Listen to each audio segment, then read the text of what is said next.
Dianggap parasit keluarga. Bab 41. Sementara kepada sang mamak, tentu karena semuanya bermula dari Ibu Rusmini. Sebab andai Ibu Rusmini bisa tegas dan mendidik Widi dengan benar, tentu keadaan tidak akan separah sekarang. Tentunya, sikap pilih kasih Ibu Rusmini juga akan menjadi bagian yang tidak Sofia lupakan. Baru mengetuk pintu kemudian mengucapkan salam, kedatangan Sofia kali ini langsung mendapatkan tedafitpan, benar-benar beda dari biasanya yang sekadar dibukakan pintu saja tidak pernah. Pintu langsung dibukakan dari dalam lengkap dengan sambutan lain yang sukses membuat seorang Sofia tercengang. Sofia tak bisa berkata-kata. Wanita yang penampilannya menjadi jauh berkelas itu sampai lupa bernapas. Ulah sang mamak yang langsung mengguyurnya menggunakan satu ember air, tak hanya membuatnya kuyup karena daim yang Sofia emban juga sampai tersedak kemudian batuk-batuk dan berakhir menangis kejer.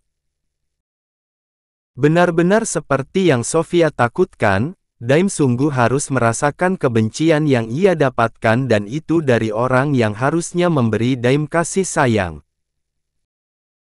Setelah pihak Kalandra sengaja menggunakan mobil agar Sofia dan Daim tidak kehujanan atau sekadar merasakan efek tidak nyaman dalam perjalanan, kini semua usaha itu malah sia-sia. Keluarga Sofia kembali berulah. Seolah mereka manusia suci dan Sofia yang kehadirannya menorehkan riwayat melukai, tanpa peduli sebanyak apa pengorbanan yang Sofia lakukan, memang wajib dibasmi. Sofia benar-benar marah apalagi dalam embanannya, Daim yang awalnya sedang tersenyum kepadanya menjadi tak hentinya menangis. Bisa ia pastikan, Daim sampai meminum air yang sang nenek guyurkan. Di tengah tubuhnya yang menjadi gemetaran karena menahan amarah, Sofia merebut embernya dari tangan kanan Ibu Rusmini. Ia menghantamkannya ke wajah sang mamak sekuat tenaga persis seperti hantaman yang sering Sofia dapatkan di masa kecilnya. Sofia yakin, sebelum ia datang, sang mamak sudah menyiapkan sambutan itu. Bocah gemblung. Bocah ramikir. Radu utak. Maki Ibu Rusmini yang artinya sangatlah kasar sembari memegangi wajah bekas hantamannya menggunakan kedua tangan. Sofia tak memedulikan sang mamak yang sampai balas menghantamnya menggunakan ember sekuat tenaga. Hantaman yang langsung mengenai punggung Sofia. Sebab Sofia yang tengah mengeluarkan daim dari embanan, langsung memunggunginya. Bisa-bisanya kamu hitung-hitungan. Bisa-bisanya kamu sekasar itu ke adik kamu. Wah begitu ke adik kamu, kalau suaminya sampai baca bagaimana? Kalau suami dan keluarganya sampai tahu, bagaimana? Kalau suaminya sampai tahu kenapa? Kalau keluarganya sampai tahu juga kenapa? Biar semuanya tahu, biar mereka mikir. Yang enggak mikir itu mereka. Yang enggak mikir dan enggak punya otak itu kalian karena enggak mungkin juga kalian termasuk mereka enggak tahu. Karena kalau mereka memang mikir, mereka enggak mungkin ikut numpang di sini. Tolong digaris bawahi, Mak. Numpang. Mereka numpang. Di mana-mana yang numpang itu pihak wanita, ini malah. Tegas Sofia. Sang mamak yang masih menatapnya dengan tatapan murka, langsung menggeleng tak habis pikir. Kalian yang bikin aku hitung-hitungan seperti ini. Kalian yang sudah kebangetan. Kalau kamu memang enggak ikhlas, sudah mending rumah ini robohin saja. Tegas Ibu Rusmini. Sofia yang makin miris dengan watak sang ibu segera mengangguk. Ya, robohin. Tegasnya. Mau tinggal di mana kalian kalau bukan di rumah ini? Heran, bisa-bisanya ada manusia kayak kalian. Bisa-bisanya kamu ngomong begitu. Dasar kamu enggak punya otak.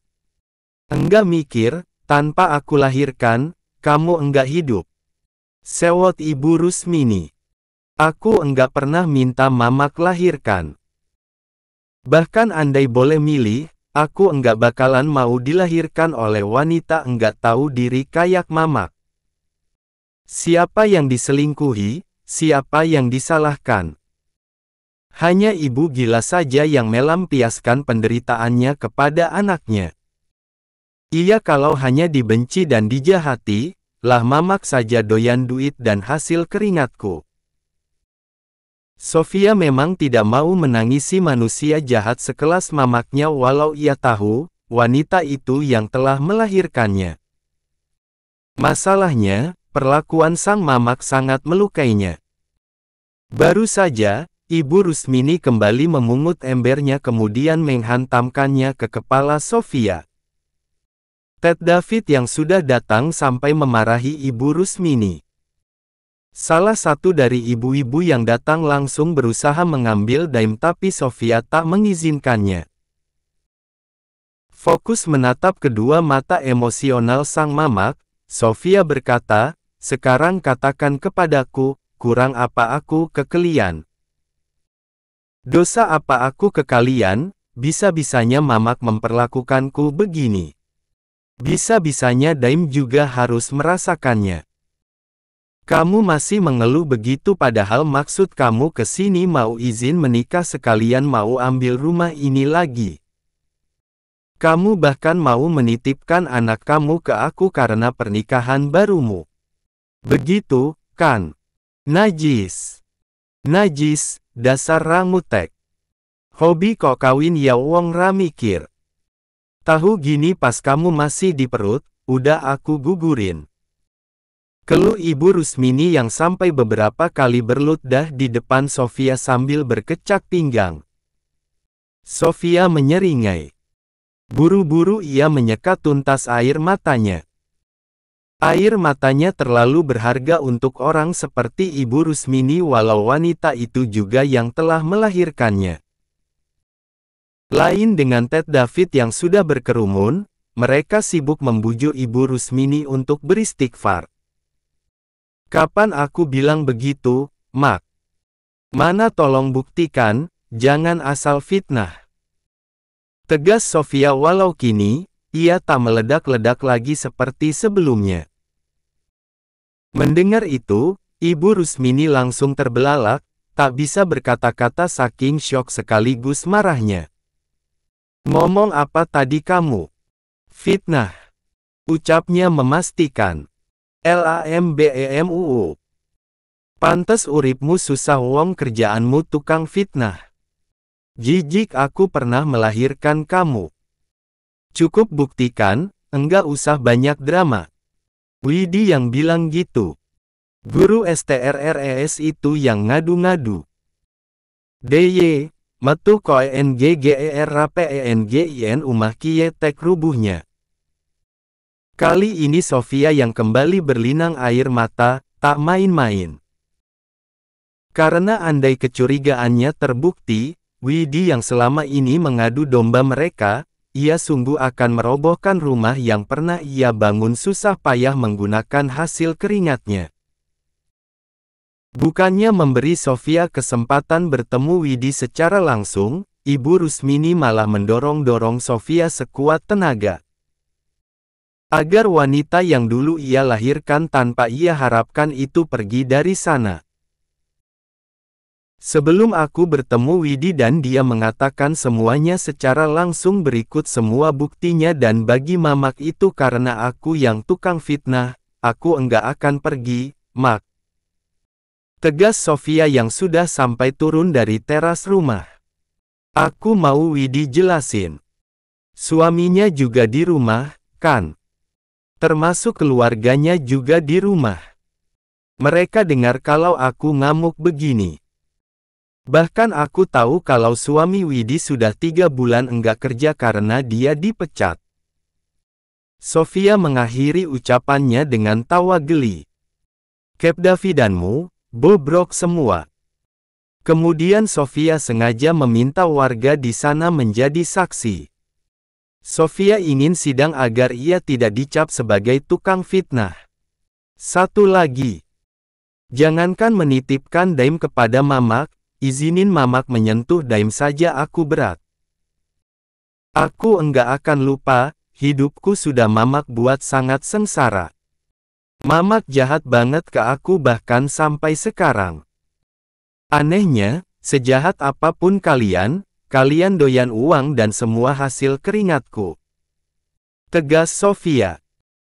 Mamak dan kalian enggak usah khawatir, bahkan walau aku enggak nikah, kehidupanku tetap lebih bahagia dari kalian apalagi aku enggak numpang.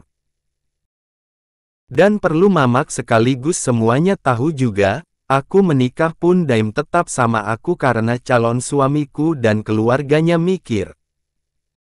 Mereka tulus sayang ke aku apalagi ke Daim. Ya sudah, Burus, tolong Widi dipanggil karena Sofia juga sudah bilang dan kami di sini menjadi saksi. Ibu Rus jangan keterlaluan begitu, kasihan Arumnya karena Sofia saja sudah datang baik-baik, ucap Pak Kaswan yang kebetulan Pak RT di sana. Sofia yang kebangetan. Keterlaluan banget dia. Tegas Ibu Rusmini tak mau disalahkan. Yang kebangetan itu Ibu Rusmini, baru datang Sofia sudah diguyur dan bayinya juga sampai kena begini. Heran, nenek kok setega itu ke cucunya. Bener kata Sofia, Ibu Rus ini keterlaluan banget. Jahat sejahat-jahatnya, tapi ke duit sama hasil keringatnya doyan. Ucap salah satu ibu-ibu di sana yang sering menolong Sofia. Sofia bahkan masih ingat, saat dirinya masih kecil dan dipukuli menggunakan papak pohon kelapa sampai tak berdaya, wanita tersebut yang akan menyomot sekaligus menggendong Sofia, kemudian membawanya pulang ke rumah. Wanita itu juga yang akan mengobati luka-luka Sofia, termasuk memberi Sofia makan. Kehadiran mobil Kalandra yang akhirnya datang langsung mengusik kebersamaan di sana. Mereka belum tahu siapa Kalandra, dan tentu saja, mereka juga belum tahu siapa Kalandra dalam hidup Sofia.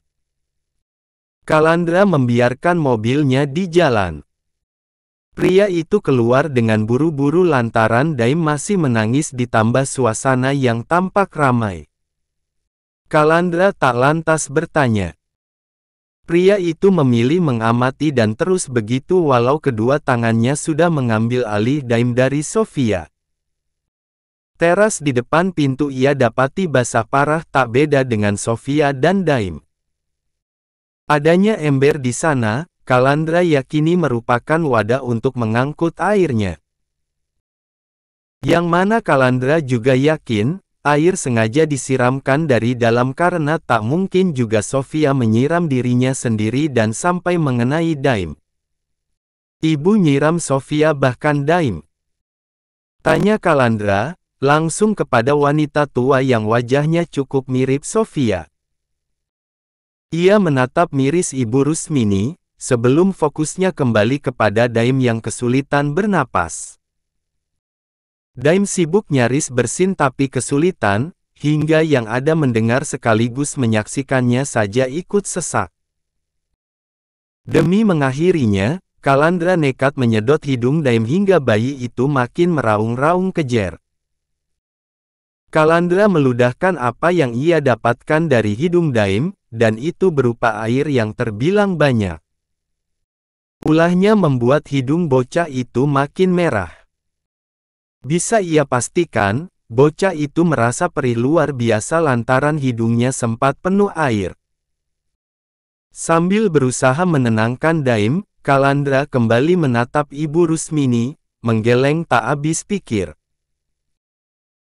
Terus begitu dan sungguh berlangsung cukup lama sebelum akhirnya ia memberikan Daim kepada Sofia untuk diganti pakaiannya, apalagi angin di sana terbilang kencang ditambah lagi gerimis juga turut mengguyur.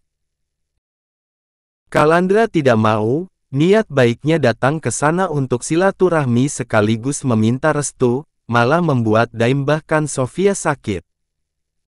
Kini, Kalandra menghela napas pelan. Ia berkecak pinggang sambil melepas kepergian Sofia yang dipayungi oleh seorang ibu-ibu. Kemudian, ia sengaja bersikap setenang mungkin walau jujur saja, ia sudah sangat ingin mengamuk. Ini tadi ada apa, dan bagaimana? Kalandra masih berucap sabar dan memang memilih tetap menggunakan bahasa Indonesia. Jadi kamu, calon suami baru Sofia? Bentak Ibu Rusmini mendelik menatap Kalandra. Kalandra yang awalnya sedang menatap Pak RT langsung tercengang. Kalandra refleks menatap syok Ibu Rusmini. Ada wanita sekasar itu mirip keluarga David sekaligus Ibu Fatimah. Dengar, ya. Kalau kamu mau menikah dengan Sofia, itu memang urusan kalian. Namun tolong, enggak usah senggal-senggol masa lalu apalagi sampai nitipin Daim di sini. Tolong urus Daim sendiri karena tanpa anak itu saja, beban hidup kami sudah sangat berat. Lanjut Ibu Rusmini masih emosional. Kalandra mengerjap, menatap ngeri Ibu Rusmini. Istighfar, Bu. Jangankan nitipin, sekadar Ibu dekat-dekat Daim saja saya tidak akan izinin apalagi kalau Ibu emosional begini. Tegas Kalandra. Lagi pula buat apa saya menitipkan anak ke orang yang krisis kepedulian seperti Ibu? Bisa-bisanya bayi diguyur seperti itu. Terus, siapa juga yang bilang mau nitipin Daim ke Ibu? Coba sekarang jelaskan, ini ada apa? Sekarang Ibu jelaskan pelan-pelan karena andai saya minta Sofia buat cerita, yang ada Sofia pasti makin sedih. Lanjut Kalandra mulai emosional.